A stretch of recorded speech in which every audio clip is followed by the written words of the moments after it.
Hey guys, welcome back to Contest Prep University. I'm Joe Klemczewski with Adam Atkinson. We're going to start a new series today, and it's going to be a very broad, far-reaching, topical series titled How To. So we've got a ton of small categorical nuances that we just want to bring to your attention and go through because they're very specific things that I think every competitor needs. So today, Adam, we're going to talk about how to take check-in photos. You need to get some information to your coach. There are all kinds of ways to do that, whether it's normal progress photos or you're in a hotel room at a contest, you're at the venue at a contest. So what would be the first thing that comes to your mind in telling a client, here's exactly what I need you to do?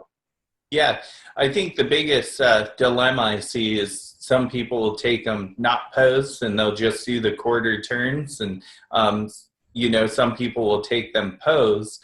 And then especially with bodybuilders, what poses do you want to see? So a lot of times for my guys, it might be their weak point. So if they have a small back, I might have them do their lat spread or their back double bicep. So it will vary per client in terms of bodybuilding. But for like a lot of my bikini competitors, I actually do want to see them hit their poses because we've all seen it. We've been backstage with somebody and they don't look like anything. And then you see them pose and you're like, I didn't see that coming at all. So, and I want to see my clients, how they look when they pose, because that's going to be the most important part. Yeah, it does make a difference. To your point about just sending, the same photos. If it's always just 2 or 3 poses and that's all your coach sees, you could be doing yourself a disservice. I mentioned a few episodes ago in another series that sometimes even a short video clip really changes the lighting, gives it a little bit more of a 3-dimensional nature to it. But I really do like your suggestion about, let's look at not just your strengths, but your weak points as well, because that's kind of what we default toward, right? Like I'm gonna show my coach how great I look. Here's me right after training. Look at my amazing arms. Or here's me on my best day. I was super tight. I'll send photos that day. But we have to see what the judges are going to see, and sometimes that even goes into the attire.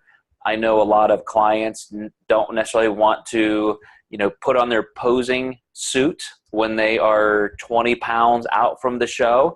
So how do you handle that? Do you say, I just have to see that? Or do you say, yeah, that's okay for a while, we've got enough? I'm glad you mentioned that because I was going to skip past it. But yes, I have clients, sometimes girls are just wearing underwear and they probably don't want to do the back pose and just not a bikini. So that's kind of where I just, if they're not sending me a back pose, I'm not going to complain about it. But I make sure they know, like maybe 10 weeks out, hey, let's start getting that suit on and make sure we can see how your poses look these final weeks.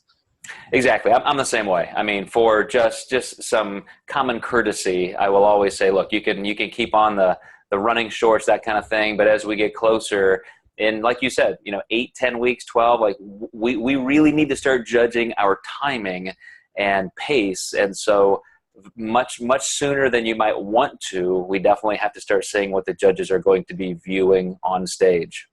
One thing that's been great is the uprise of these practice suits that a lot of companies are coming out with because they're adjustable. Women can wear them pretty much at any time. And a lot of times we see some girls just hold a lot of their fat in their glutes. So those have been a great addition in the past couple of years to actually be able to see progress photos of people throughout the whole prep. So you can always get a practice suit. They're usually around $70 to $90, depending on the designer. All right. And the last thing that I'll say, guys, is, don't overthink lighting. Sometimes just a bit of variety. A lot of people are looking for the best lighting in a hotel room. Everybody gets those photos in the bathroom, right? So you've just got this direct kind of overhead lighting, or in front of a mirror, or in front of a window, so you get this amazing natural light contrast. Sometimes, obviously, we want to see some of that better contrast, but even if it's not so good lighting, that's okay. If we always see you in the best, it almost gives us a false sense of security. So I think variety is just key, from the videos to relaxed shots in the symmetry round to poses. you know, a good coach really should want to see it all. So thank you guys for watching and listening on this topic, and stay with us as we go through this series on how to, and we will catch you next time.